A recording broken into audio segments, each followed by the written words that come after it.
guys, Ashley here from Hunter Functional Health. So a couple of weeks ago I got a question on Instagram about running shoes and asking for my recommendations. So it's a really huge topic and I just want to talk about that in a little bit more detail. So in this video I'm just going to cover the features to look out for when you're selecting a shoe, the difference between, I guess, the brands and the different models that are out there, and also highlighting the importance of, wearing running shoes running and training shoes training, and not crossing them over too much. So first thing we're going to touch on is just some key features to look out for if you're shopping for some running shoes. So this is an Asics Kayano. It's a great shoe. It's one of my personal favorites. Now what you'll find with these is there's a really nice firm heel counter through here which keeps the heel locked in really securely. So if you're pushing against the back like this, you really shouldn't be able to buckle the heel, and what that'll do is just keep the heel in nice and firm. It'll reduce any excessive horizontal side to side movement of the heel within the shoe, and also reduce any sort of vertical up down movement of your heel in the shoe. Another important feature is this shank through here. You want that to be really nice and rigid. So if you're twisting the shoe like this, there really shouldn't be too much movement there. You can still flex the toes, which is fine, but it's that midfoot that you want to be really nice and solid. So that'll reduce any excessive torsional force that goes through your foot when you're walking and running, and really just help with the stability of your foot within the shoe as well. Alright, let's talk about some brands and some models. So I stick to three main brands, being Asics, Brooks, New Balance. This isn't a sponsored post. I just like their products. I think they're pretty good quality, and I can find a shoe within those ranges that can fit most foot types.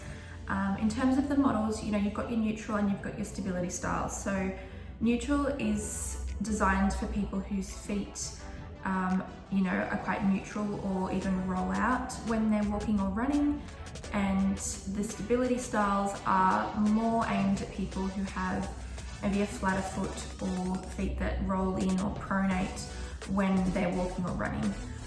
Now this is just a guide, because if you are someone that has had any sort of lower limb or foot injuries, the type of shoe that's suitable for you can change. So I would probably recommend getting an assessment done if you are someone that has been dealing with foot or ankle or even knee, hip injuries, and you're not sure which way to go with your footwear.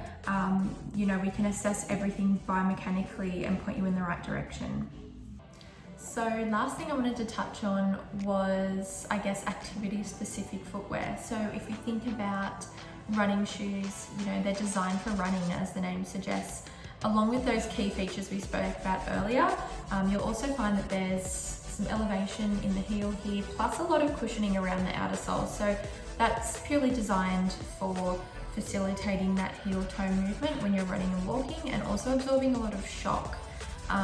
Now, if you think about a training shoe, they're much lower profile, a lot flatter, closer to the ground, which is what you want for efficiency when you're training, so doing functional movements and weightlifting.